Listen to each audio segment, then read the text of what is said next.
حجاج بن یوسف تاریخ کے آئینہ میں تحقیق و ترتیب ابو محمد مخدوم زادہ۔ حجاج کا فتنے کی تعریف کرنا۔ عبد الملک نے حجاج کی طرف لکھا کہ مجھے فتنہ کی تعریف بتاؤ۔ اس نے عبد الملک کو لکھا کہ فتنہ پوشیدہ مشوروں سے جوان ہوتا ہے اور شکایات سے کاٹا جاتا ہے اور تقادیر سے بچے دیتا ہے۔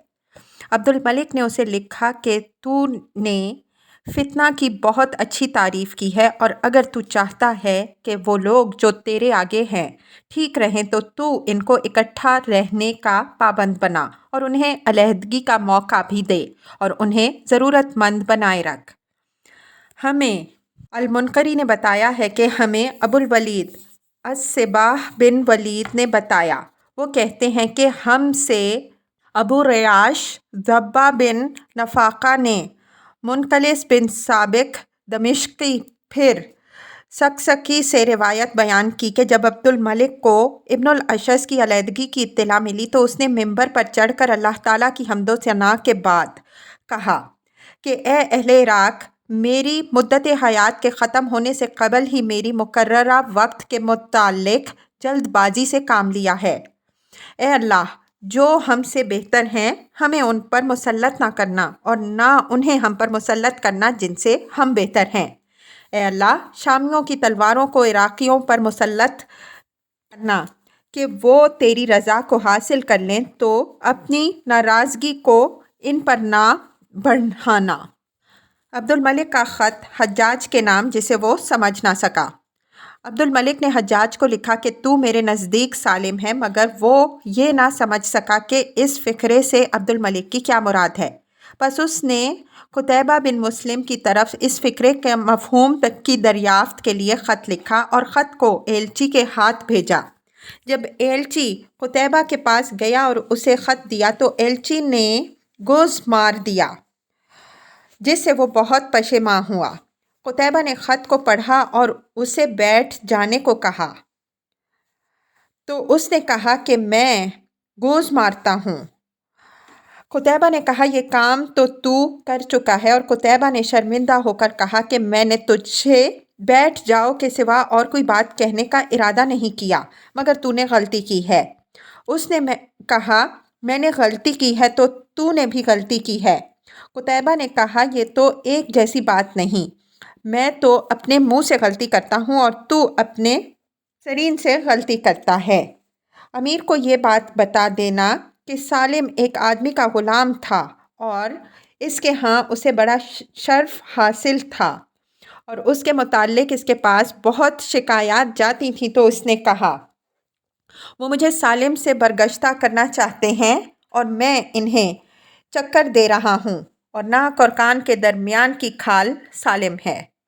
عبد الملک کا مقصد یہ ہے کہ میرے نزدیک تیرا مقام سالم کا سا ہے۔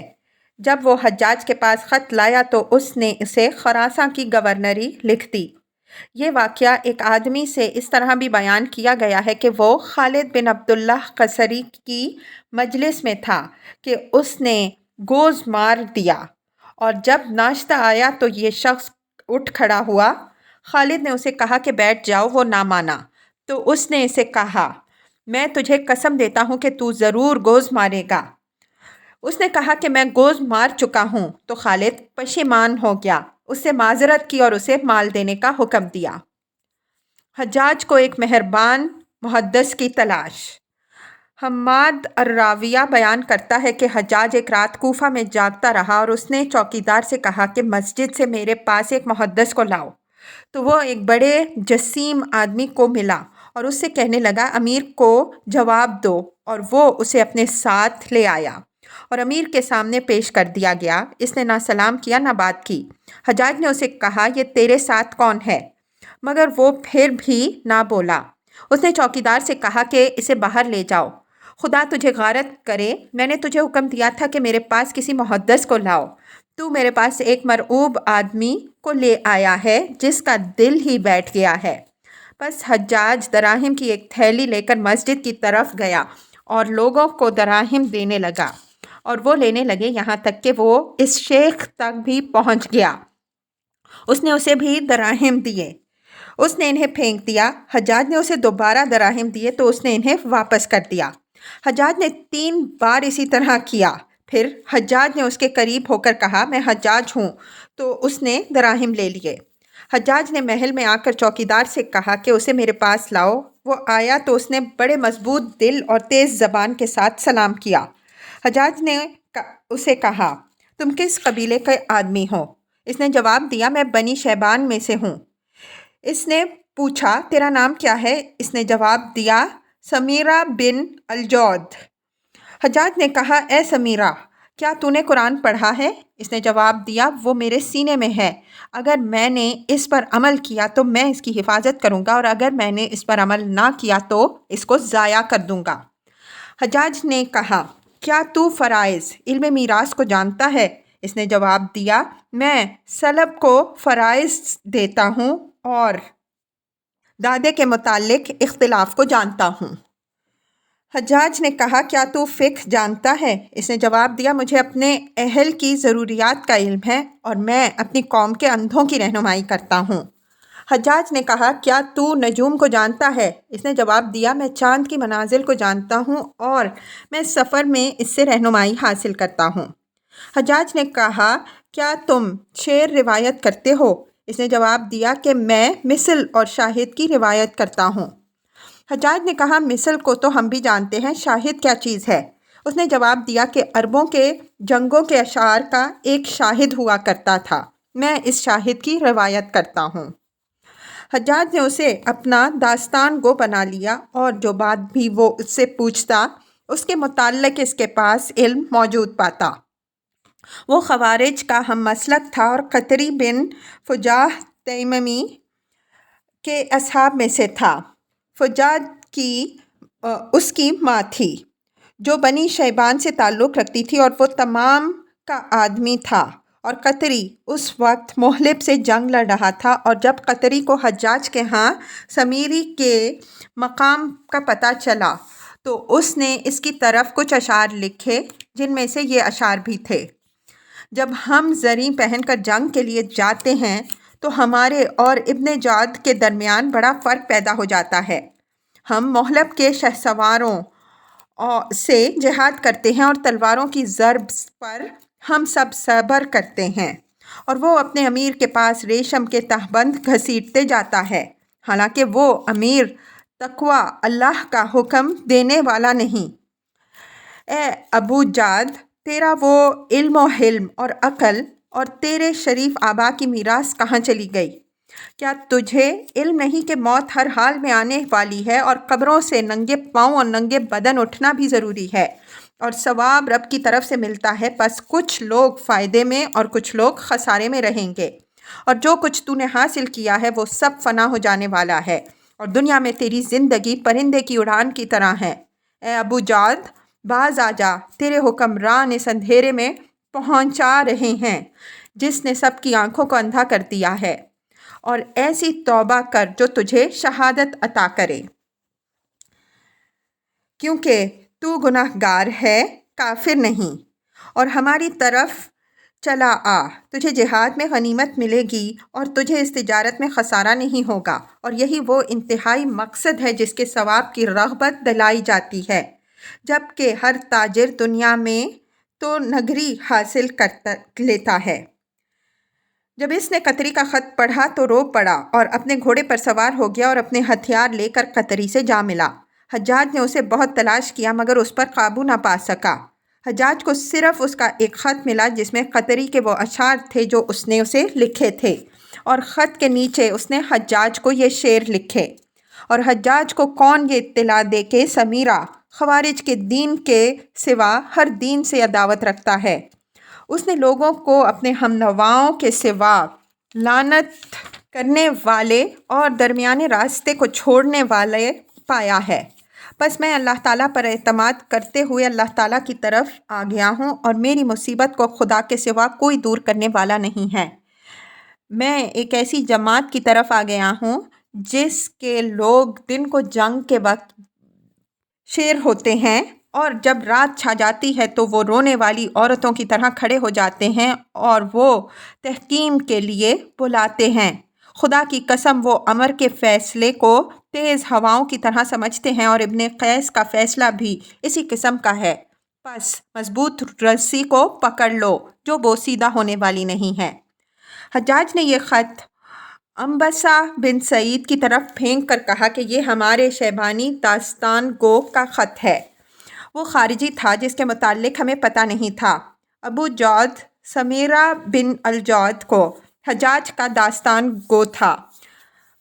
اس کے بہت سے اشعار ہیں جن میں سے یہ اشعار بھی ہیں: میں مصائب اور زمانے اور موت کے حالات سے متعجب ہوں کہ وہ آدمی کے پاس اس جگہ سے آ جاتے ہیں جس کا اسے سان گمان بھی نہیں ہوتا، اور خدائی نور کے بعد ان کے پاس ضلالت کو لے آتے ہیں، اور بخدا ہمارے کرتوت اس سے مخفی نہیں، اور وہ سفر و حضر میں ہمارا محافظ ہوتا ہے، اور وہ 7 آسمانوں کے اوپر عرش پر بیٹھا ہے اور اس کے ورے آسمان ہیں، اور وہ اس کے اوپر سے ارواح کو چلتے پھرتے دیکھتا ہے۔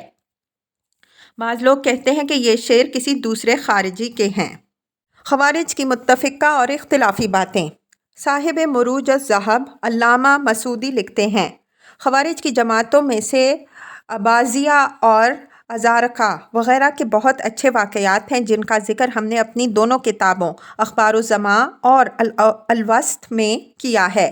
نیز ہم نے خوارج کے متفقہ اصولوں کا بھی ذکر کیا ہے، جیسے حضرت عثمان رضی اللہ عنہ اور حضرت علی رضی اللہ عنہ کی تکفیر کرنا، اور ظالم امام کے خلاف خروج کرنا، اور کبیرہ گناہوں کے مرتکب کی تکفیر کرنا، اور ابو موسیٰ عبداللہ بن قیس اشعری اور عمر بن عاص سہمی دونوں پنچوں اور ان کے فیصلے سے بیزاری کا اظہار کرنا، اور ان لوگوں سے بیزاری کا اظہار کرنا جو ان دونوں کے فیصلے کو درست قرار دیں یا اس سے رضامند ہوں، اور حضرت معاویہ رضی اللہ عنہ اور ان کے مددگاروں اور مقلدوں اور محبوبوں کو کافر قرار دینا۔ ان سب باتوں پر خوارج میں سے حروری اور شرات سرفروش متفق ہیں۔ پھر اس کے بعد انہوں نے توحید، وعدہ و وعید، امانت وغیرہ کے بیان میں اختلاف کیا ہے۔ قبل ازیں اس کتاب میں ہم حکمین کے باب میں اس بات کا ذکر کر آئے ہیں کہ سب سے پہلے صفین میں جس شخص نے حکم بنایا وہ عروہ بن عدیہ تیمی تھا۔ بعض کہتے ہیں کہ یزید بن عاصم محاربی تھا، اور بعض کہتے ہیں کہ بنی سعد بن زید منات بن تمیم کا ایک آدمی تھا، اور سب سے پہلے صفین میں جس شخص نے عدالت سے جھگڑا کیا وہ بنی یشکر کا ایک آدمی تھا، اور ربیعہ کے ان سرداروں میں سے تھا جو حضرت علی رضی اللہ عنہ کے ساتھ تھے۔ اس نے اس زور سے کہا: لا حکم الا اللہ ولا طاعۃ لمن عصیٰ، خدا کے حکم کے سوا کوئی حکم نہیں اور نافرمان کی کوئی اطاعت نہیں، اور صف سے باہر نکل گیا اور جا کر حضرت علی رضی اللہ عنہ کے اصحاب پر حملہ کر دیا اور ان میں سے ایک آدمی کو قتل کر دیا۔ پھر اس نے حضرت معاویہ رضی اللہ عنہ کے اصحاب پر حملہ کیا مگر وہ اس سے بچ نکلے اور وہ ان میں سے کسی آدمی کو قتل نہ کر سکا۔ پھر اس نے دوبارہ حضرت علی رضی اللہ عنہ کے اصحاب پر حملہ کر کے ہمدان کا ایک آدمی قتل کر دیا۔ بعض خوارج کا ذکر: الہیثم بن عدی، ابو الحسن المدائنی اور قاضی ابو البختری وغیرہ نے خوارج اور ان کی اصناف کے وہ حالات بیان کیے ہیں جو انہوں نے اپنی کتب میں بیان کیے ہیں۔ مؤلفین نے ان کے فروعی اختلافی مسائل اور ان کے متفقہ اصولوں کو بیان کیا ہے۔ ہم نے ان کے اکثر اختلافات کو اپنی کتاب المقالات فی اصول الدینیات میں بیان کیا ہے۔ ہم نے ان لوگوں کا بھی ذکر کیا ہے جو تحکیم کے وقت سے لے کر ہر زمانے میں ان سے خروج کرتے رہے ہیں۔ سب سے آخر میں خروج کرنے والا آدمی دیار ربیعہ سے تھا۔ اس نے بنی ہمدان کے خلاف خروج کیا۔ یہ 318 ہجری کا واقعہ ہے۔ وہ آدمی اروون کے نام سے مشہور تھا جو بلاد کفرتوتی سے نکل کر سی بین میں آیا تھا۔ اس نے وہاں کے لوگوں سے جنگ کی جس میں وہ قید ہو گیا۔ ان میں سے بھی بہت سے آدمی مارے گئے۔ ابو شعیب نامی ایک شخص بنی مالک ربیہ میں نکلا جو المقتدر باللہ کے ہاں پہنچ گیا۔ 320 ہجری کے بعد بلاد عمان میں جو بردی وغیرہ کا ملحقہ علاقہ ہے، اس میں عباسیہ نے خروج، تحکیم اور جنگیں کیں، اور ایک امام کو انہوں نے مقرر کیا جو قتل ہو گیا اور اس کے سب ساتھی بھی قتل ہو گئے۔ حجاج اور شبیب خارجی۔ 77 ہجری میں حجاج نے شبیب خارجی کے ساتھ جنگیں کیں اور سخت خونریزی کے بعد حجاج بھاگ گیا۔ اس کے اتنے ساتھی باقی رہ گئے کہ انہیں چھڑی کے ساتھ گنا جا سکتا تھا۔ وہ کوفہ میں آ کر قصر عمارت میں قلعہ بند ہو گیا۔ شبیب اور اس کی والدہ اور اس کی بیوی غزالہ بھی صبح کے وقت کوفہ میں داخل ہو گئیں۔ غزالہ نے یہ نظر مانی تھی کہ وہ کوفہ کی مسجد میں داخل ہو کر 2 رکعت نماز پڑھے گی اور ان 2 رکعتوں میں سورہ بقرہ اور سورہ آل عمران کو پڑھے گی۔ بس وہ جامع مسجد میں 70 آدمیوں کے ساتھ آئے اور وہاں صبح کی نماز پڑھی اور نظر کو پورا کرنے کے بعد غزالہ وہاں سے چلی گئی۔ تو اس سال لوگوں نے کوفہ میں کہا، غزالہ نے اپنی نظر پوری کر لی، اے اللہ اس کو نہ بخش۔ غزالہ شجاعت اور شہسواری میں بڑا مقام رکھتی تھی۔ شبیب کی ماں بھی ایسی ہی تھی۔ جب عبد الملک کو حجاج کے بھاگنے اور شبیب کے خوف سے قصر عمارت میں قلعہ بند ہونے کی اطلاع ملی تو اس نے شبیب سے لڑنے کے لیے سفیان بن ابرو کلبی کی سرکردگی میں شام سے بہت بڑی فوج بھیجی۔ وہ کوفہ میں حجاج کے پاس آیا اور انہوں نے جا کر شبیب سے جنگ کی۔ شبیب کو شکست ہوئی، غزالہ اور اس کی ماں قتل ہو گئیں اور شبیب اپنے ساتھی شہسواروں کے ساتھ بھاگ گیا۔ سفیان نے شامیوں کے ساتھ اس کا تعاقب کیا اور اسے اہواز میں جا ملا۔ شبیب بھاگ گیا اور جب وہ دجیل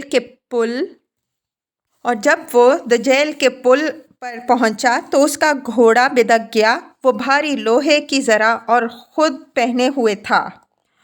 گھوڑے نے اسے پانی میں گرا دیا۔ اس کے ایک ساتھی نے کہا، امیر المومنین کیا ڈوب کر مرو گے؟ اس نے کہا، یہ عزیز و علیم خدا کی تقدیر ہے۔ دجیل نے اسے مردہ حالت میں اپنے کنارے پر پھینک دیا اور حجاج کو بذریعہ ڈاک اطلاع دی گئی کہ حجاج نے اس کے پیٹ پھاڑنے اور اس کا دل نکالنے کا حکم دیا۔ اس کا دل نکالا گیا تو وہ پتھر کی طرح سخت تھا۔ جب اسے زمین پر مارا جاتا تو وہ اس سے اچھل جاتا۔ جب اسے چیرا گیا تو اس کے اندر گیند کی طرح ایک اور دل تھا۔ اسے چیرا گیا تو اس کے اندر سے خون کا ایک لوتھڑا نکلا۔ ابن القریہ۔ 82 ہجری میں حجاج نے ابن الاشعث کے ساتھ جانے، اس کے خط لکھنے اور اس کی تقاریر تیار کرنے کی وجہ سے ابن القریہ کو قتل کر دیا۔ ابن القریہ کو علم اور فصاحت و بلاغت میں ایک خاص مقام حاصل تھا۔ ہم نے اس کے قتل کے واقعہ اور حجاج کے ساتھ اس کی گفتگو کو اپنی کتاب الاوسط میں بیان کیا ہے۔ اسے باندھ کر تلوار کے ساتھ قتل کیا گیا تھا۔ بعض کہتے ہیں کہ حجاج نے اس کے پاس آ کر اس کے سینے میں نیزہ مارا جس سے وہ ڈھیر ہو گیا۔ ابن القریہ کہتا تھا کہ لوگ 3 قسم کے ہیں، عاقل، احمق اور فاجر۔ عاقل کا دین اس کی شریعت، حلم اس کی طبیعت اور اچھی رائے اس کی خصلت ہوتی ہے۔ اگر بولتا ہے تو ٹھیک بولتا ہے، بات کرتا ہے تو جواب دیتا ہے، اور اگر علم کی بات سنتا ہے تو اسے یاد رکھتا ہے، اور اگر فہم و فراست کی بات سنتا ہے تو اسے آگے بیان کرتا ہے۔ جو احمق ہے وہ بات کرتا ہے تو جلد بازی سے کام لیتا ہے، اور اگر اس کے پاس بات بیان کی جائے تو بھول جاتا ہے، اور اگر اسے بری بات پر آمادہ کیا جائے تو آمادہ ہو جاتا ہے۔ اور فاجر وہ ہے کہ اگر تو اسے امین بنائے تو وہ تجھ سے خیانت کرتا ہے، اور اگر تو اس کی مصاحبت کرے تو وہ تجھ پر عیب لگاتا ہے، اور اگر وہ کسی بات کو چھپائے تو چھپا نہیں سکتا، اور اگر اسے کوئی بات سکھائی جائے تو سیکھ نہیں سکتا، اور اگر بات کرتا ہے تو سچ نہیں بولتا، اور اگر اسے کوئی بات سمجھائی جائے تو اسے سمجھ نہیں آتی۔ لیلہ، عقیلیہ اور حجاج۔ المدائنی نے بیان کیا ہے کہ حجاج اپنے ندیموں کے سامنے خوش خلقی اور بشاشت کا اظہار نہیں کرتا تھا، مگر جس روز اس کے پاس لیلہ اخیلیہ آئی اس روز اس نے بشاشت کا اظہار کیا۔ حجاج نے اسے کہا، مجھے معلوم ہوا ہے کہ جب تو طوبہ بن الحمیر کی قبر سے گزری تو نے اس سے منہ پھیر لیا۔ خدا کی قسم تو نے اس سے وفا نہیں کی۔ اگر وہ تیری جگہ ہوتا اور تو اس کی جگہ ہوتی تو وہ تجھ سے اعراض نہ کرتا۔ اس نے جواب دیا، اللہ تعالیٰ امیر کا بھلا کرے، میں معذور تھی۔ اس نے پوچھا، کیا عذر تھا؟ اس نے جواب دیا، میں نے اسے یہ شعر کہتے سنا ہے، اگر لیلہ اخلیہ مجھے اس وقت سلام کہتی جب میرے اوپر پتھر اور چٹانیں پڑی ہوتیں تو میں اسے خوشی سے سلام کہتا، یا اسے قبر کی جانب سے بولنے والے پرندے کی آواز آتی۔